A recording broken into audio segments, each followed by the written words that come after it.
Okay, तो start करते हैं यहाँ से नया chapter, the rise of nationalism Europe. Europe एक कॉन्टिनेंट है जिसमें 1789 में फ्रांस, जो कि एक कंट्री है यूरोप का, जिसमें रेवोल्यूशन स्टार्ट हुआ। तो इसकी पूरी कहानी है इस चैप्टर में। आइए चैप्टर को शुरू करते हैं। सबसे पहले स्टार्ट करते हैं हम पढ़ना फ्रेंच रेवोल्यूशन। तो ये स्टार्ट हुआ था 1789 में। 1789 में वहाँ के जो लोग थे वो काफ़ी परेशान थे। उन्हें चाहिए था फ्रीडम, उन्हें चाहिए थी आज़ादी, उन्हें चाहिए थी डेमोक्रेसी। दिन भर रात भर फ्रीडम डेमोक्रेसी, सिर्फ यही दो शब्द ये कंटिन्यूस। तो आइए देखते हैं कि जब इनके यहाँ रेवोल्यूशंस हुए तो उसमें सबसे बड़े बड़े बदलाव क्या हुए इनके देश में, फ्रांस में। तो पहली चीज़ हुई कि भाई पावर का ट्रांसफ़र हुआ। कहाँ से? मोनार्क से, यानी कि राजा महाराजा से। कहाँ पे हुआ? कॉमन पीपल पे हुआ। जो अधिकार अभी राजा तक हैं वो आ चुके हैं हमारे आम आदमी पर। ठीक है ना, आम आदमी पार्टी नहीं, आम आदमी। ओके। सेकंड, दूसरी बात हुई कि इन लोगों ने अपना नया एक फ्लैग लाया, एक नया झंडा था इनका अपना। और तीसरी बात क्या थी कि इन्होंने अपना एक राष्ट्रीय लैंग्वेज लाया कि हमारा फ्रेंच लैंग्वेज राष्ट्रीय लैंग्वेज होगा। चौथी बात क्या थी कि हमारा एक नेशनल एंथम होगा और हम सब अब शपथ भी लेंगे कि हम सब आपस में भाई बहन हैं। अगली बात, इन्होंने एक कॉमन असेंबली बनाई इलेक्शन के लिए और उसका नाम दिया इन्होंने जनरल असेंबली। छठी बात की जो इंटरनल टैक्सेस थे उसको इन्होंने अबॉलिश कर दिया। भाई आपस में इधर से उधर ट्रैवल करने के कोई टैक्सेस, क्या ऐसे आम जो टैक्सेस थे उन्हें हटा। अब यहाँ पे पूरा डिस्को का माहौल था, पूरी इन लोगों को डेमोक्रेसी मिल चुकी थी, आज़ादी के मूड में थे ये, आराम से पार्टी वार्टी कर रहे थे। पर इन्हें नहीं पता था कि ये ज़्यादा समय तक चलने वाली नहीं है डेमोक्रेसी। एंट्री हुई एक विलन की, नाम था उसका नेपोलियन बोनापार्ट। काफ़ी स्ट्रॉन्ग रूलर था उस टाइम पे। तो आगे बढ़ते हैं, नेपोलियन बोनापार्ट के बारे में कुछ देखते हैं। नेपोलियन बोनापार्ट साहब फ्रांस पे इन्होंने रूल किया कब से कब तक? 1799 से 1815 तक। इस बीच वर्किंग वे के लिए इन्होंने एक सिविल कोड ऑफ 1804 लॉन्च किया कि इस तरीके से यहाँ पे वर्किंग्स होंगी, जिसे ऑल्सो कहा गया नेपोलियन कोड। ठीक है, आइए सिविल कोड के बारे में थोड़ी बात करते हैं कि इसमें कौन सी बातें थी, क्या वर्किंग फंक्शंस थे। वैसे ये अच्छी थी सबके लिए।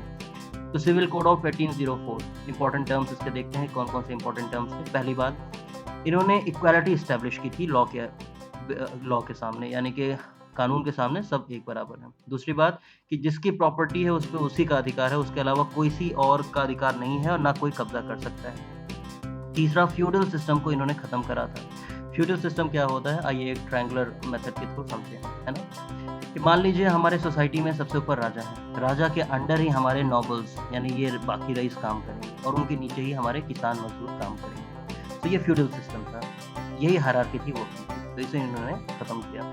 चौथी बात, इन्होंने पीजेंट्स को फ्री किया सर्फडम से। सर्फडम मतलब दास प्रथा, है ना, कि मतलब भाई ये कभी बड़े काम नहीं कर सकते, दास की तरह बने रहे। पांचवी बात, गिल्ड रेस्ट्रिक्शन को टोटली इन्होंने क्या किया, रिमूव किया। अब इससे फायदा हुआ बिजनेसमैन को या काम करने वाले लोगों को, इससे काफी फायदा हुआ। छठी बात क्या थी, इन्होंने ट्रांसपोर्ट सिस्टम और कम्युनिकेशन सिस्टम को काफी बेहतर बनाया।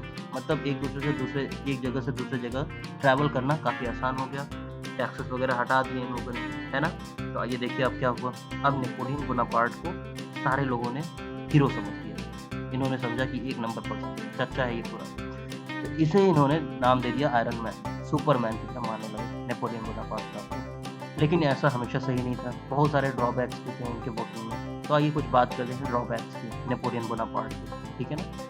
पहला ड्रॉबैक था कि भाई टैक्स इतना ज़्यादा इन्होंने कर दिया, जो आम इंसान था वो परेशान हो गया था। वो टैक्स इतना कमा ही नहीं रहा था कि टैक्स को इतना दे पाए। दूसरी बात क्या होगी कि सेंसरशिप इन लोगों ने इस तरीके से बना दिया कि रूलर के खिलाफ या गवर्नमेंट के खिलाफ कुछ नहीं बोला जा सकता। तीसरी बात थी कि इन्होंने अपनी आर्मी को स्ट्रॉन्ग करने के लिए इन्होंने जो आम पर्सन थे उन लोगों को भी इन लोगों ने धीरे धीरे करके आर्मी में फोर्सफुली ज्वाइन कराना स्टार्ट कर दिया। ये बंदा अपने में डांस कर रहा है, मजे कर रहा है, उसको उठाया और बोला भाई चलो आर्मी में गोली मारो। तो परेशान होगा ही, तो इंसान परेशान हो गया उनसे, धीरे धीरे करके इंसान परेशान।